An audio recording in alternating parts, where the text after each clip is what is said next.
Hi, this is the fourth of a series of 5 films, and this is focused particularly for people who are going to make an application for senior fellowship.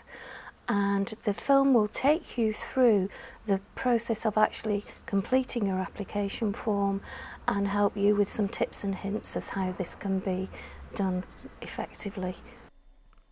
This presentation is to support staff who are in the process of writing a senior fellow application.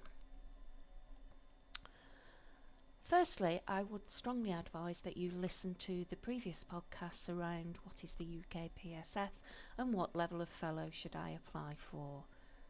These will allow you to support your understanding of the dimensions of practice, and it's vital that before you start this application process you have a clear understanding of what the dimensions of practice are that are pertinent to the level of senior fellow. You will need to demonstrate this understanding very clearly within your application process. So let's remind ourselves of these dimensions of practice.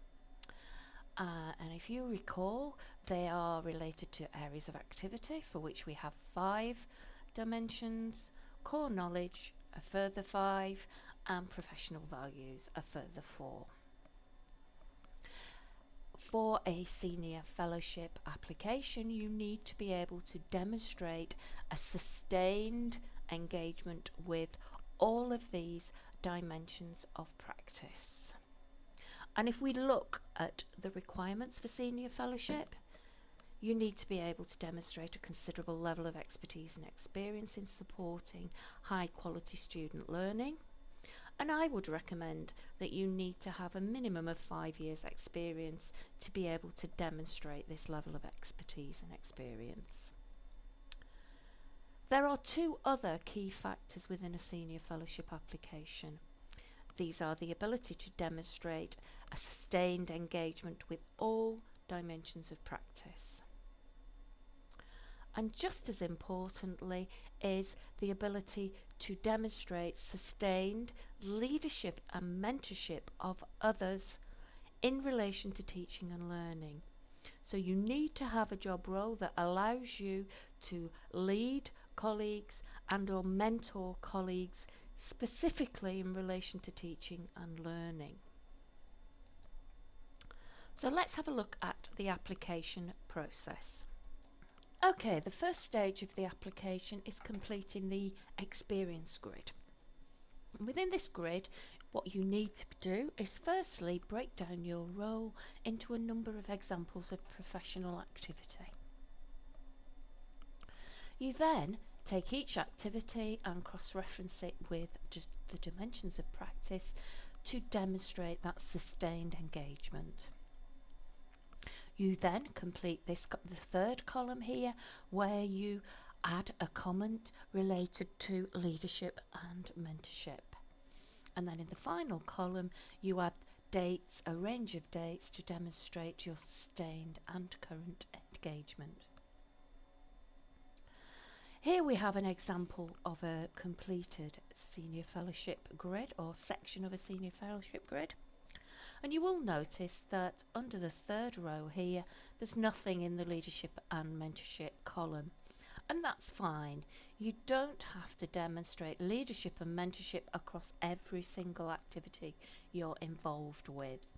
And here we have an example where the applicant is demonstrating their sustained role as an actual teacher within the classroom. So this relates to their role with students and not their role with colleagues. If we look at the first example here, we can see how the process of developing this grid works. So here we have an example of activity, which is leading in staff development across a department and faculty as part of a principal lecturer's role. We've got engagement with a number of the dimensions of practice, and we have a description of this activity and how this activity developed, and finally we have a range of dates showing sustained engagement.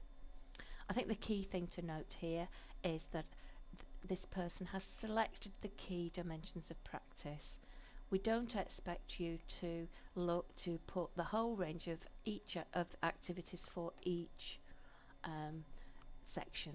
So the panel will tend to look at somebody who's put AA 1 to 5, K 1 to 6, PV 1 to 4 a little suspiciously. So you're better focusing down on the key roles that you want to demonstrate.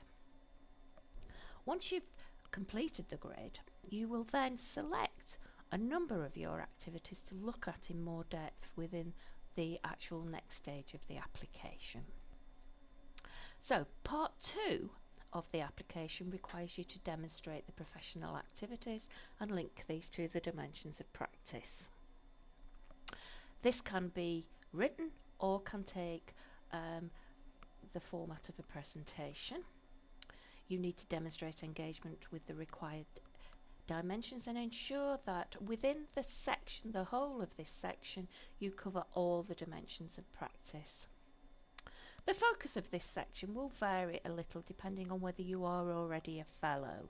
If you are already a fellow, you don't need to demonstrate that initial engagement with all the required dimensions, but you need to demonstrate how you have sustained your engagement across the dimensions. The key requirements of any application are to be able to demonstrate currency, i.e. within the last 3 years, so that your activities are current. Sufficiency, demonstrate that you've not just done something once and that it is occurring over a period of time. And finally, and just as importantly, to be able to prove the evidence of your impact on teaching and learning. And in a senior fellow application, this is twofold. So you are demonstrating your impact in terms of providing a quality of teaching for your students, but also impact in your influence on colleagues and indirectly on their practice within the classroom. So, if we look at this firstly in relation to demonstrating your own sustained engagement with the dimensions of practice. So this is your own teaching. And what we recommend is that you break it down into this cycle. So you describe the activity. So you describe what you are doing succinctly but clearly. You discuss how you perform this activity and you justify why you perform it in the way you do. This gives you the opportunity to link this to the underpinning theory that supports your teaching and learning and assessment philosophy and your teaching values. Once you have had this reflective discussion, you then evaluate the effects of this activity by providing evidence and proof of the impact on teaching and learning and assessment experience for the students. And this evidence could consist of student feedback, examples of feedback from the ISS, examples of feedback through the NSS, external examiners, comments from colleagues, program data in relation to grades, etc. So you can think about what is the most appropriate evidence for each area of activity. If you then progress, you then need to think about how you can evidence your leadership and mentorship role. So the process is similar, so that you will describe your leadership and mentorship activity, so what you're involved in relation to leadership and mentorship, how you perform this activity, and again justifying why you've done it in the way you've done it, linking here to the underpinning theories of leadership and mentorship, and if appropriate teaching, learning and assessment philosophies, and then finally again providing evidence and proof of the impact of your mentorship and leadership of others on the teaching and learning and assessment experience of the student. So this often is an indirect impact rather than a direct impact. Let's look at an example here. So in relation to your own teaching, here in blue we have an example of the description of an activity. Here we're talking about the use of quizzes to provide rapid formative feedback. In the orange section here we have the description and the discussion of how and why it was done in that way. In purple we have a link to the literature to support this method of formative assessment.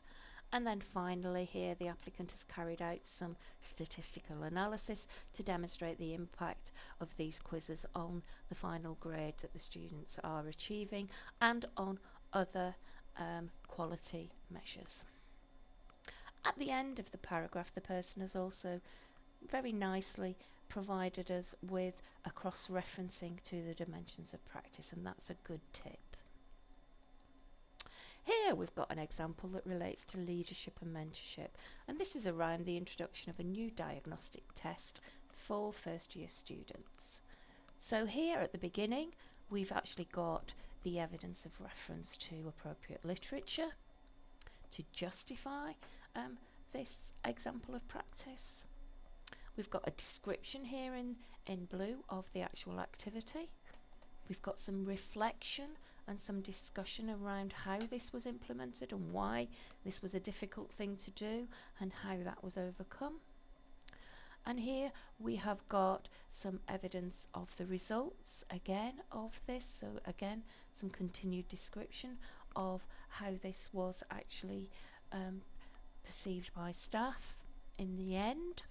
And then finally we've got some comments from a fellow tutor to confirm the impact of this initiative. Okay, once you've done section 2 of your application, you need to think about your references. And you need to provide 2 referees that have first-hand experience of you within your current role. They need to be able to validate the evidence within your application, both in relation to your sustained engagement with the dimensions of practice and your leadership and mentorship role. They need to be familiar with the UK PSF and the requirements of fellowship, and in this case senior fellowship.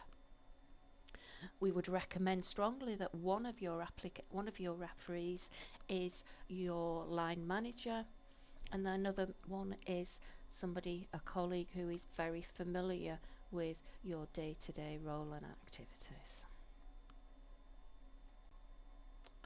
If you require further support within your application, the first thing we'd recommend that you do is complete an expression of interest form, which can be found on the PSF webpage.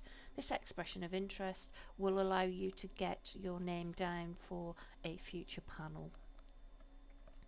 If you go onto the webpage, you can also download the PSF handbook, which will actually give you lots of tips and hints about completing your application. And also on the webpage there's quite a lot of links to supporting materials to assist you with your application. There's also links to be able to book yourself onto a drop-in, where you can book a half-hour slot with one of the tutors within CALT.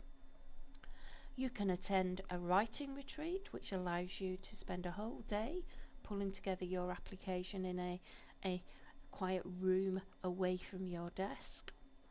And then finally, we would recommend strongly that you let us read your draft application and provide feedback, and you can do that through the PSF email address shown here.